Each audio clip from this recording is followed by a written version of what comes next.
name's Schlegel. And this is Tower News Network. We've got a great broadcast lined up for you this month with news on the recent Ebola outbreak, the results of the current elections, the death of Oscar Taveras, and holiday traditions. Now let's hand it over to Paige with news on the tragic death of Oscar Taveras.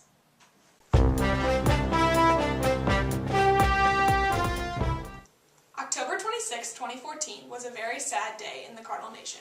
In his rookie season, right fielder Oscar Taveras made a very large impression on the St. Louis Cardinals baseball team and easily became a fan favorite.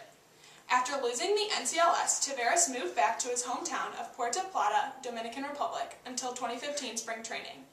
There, just a few short days after arriving, Oscar Taveras and his girlfriend Adelia Arbelos had a fatal car accident driving a Chevy Camaro.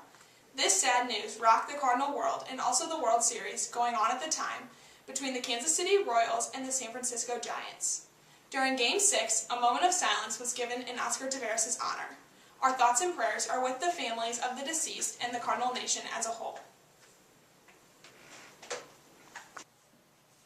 Thank you, Paige. Now let's hear from Christina on what seems to be a fear of many Americans, Ebola.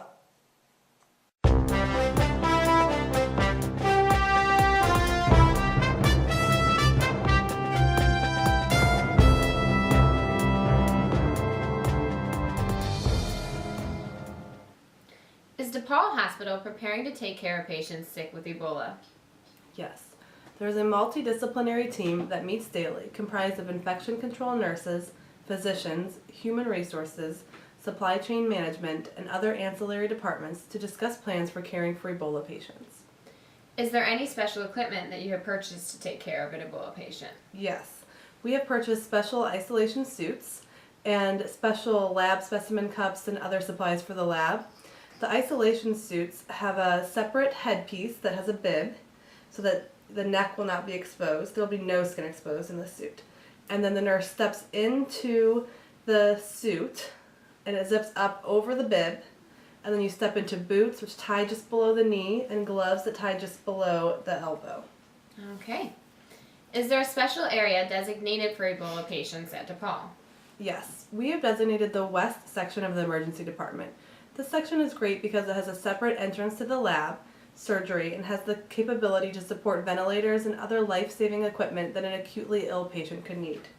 In the event that we have an Ebola patient, the nurse-to-patient ratio would be 2 nurses to 1 patient.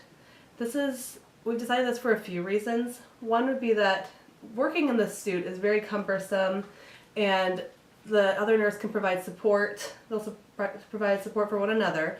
And also, the nurse will make sure that the nurse caring for the patient is in the isolation suit properly. Our main goal, if we get an Ebola patient, is to stabilize the patient so they can transfer to a CDC-designated Ebola hospital, such as the medical center at Emory University. Well, it sounds like you're prepared. Thank you so much for your time. Thanks for having me, Christina. You're welcome. Thank you, Christina. Now here's Lindsey with the results of the recent elections.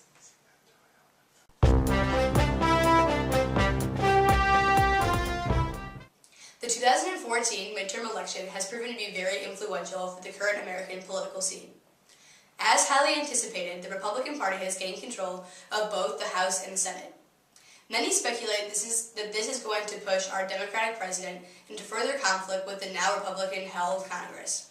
However, many Congress members, such as Mitch McConnell, the man who is speculated to be elected the House Majority Leader in January, has gone on record giving their reassurances.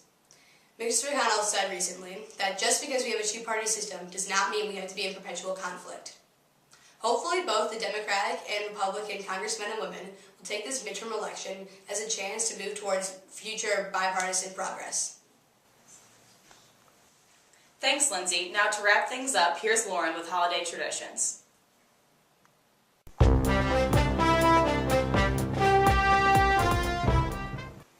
Traditions are a fun part of every family's holiday season. Thanksgiving is just around the corner, and after that, Christmas soon follows. With holidays comes spending quality time in the kitchen with family members. What better way to be prepared than having some fun recipes to share and maybe even some new traditions to start? Here's a delicious recipe for a dessert called chocolate chip cookie dough dip below. Tower News Network wishes you safe and happy holidays. Thank you, Lauren. I don't know about you, Mary, but I sure cannot wait for the holidays. Oh, I feel the same way, Morgan. This has been Tower News Network. Thank you for watching.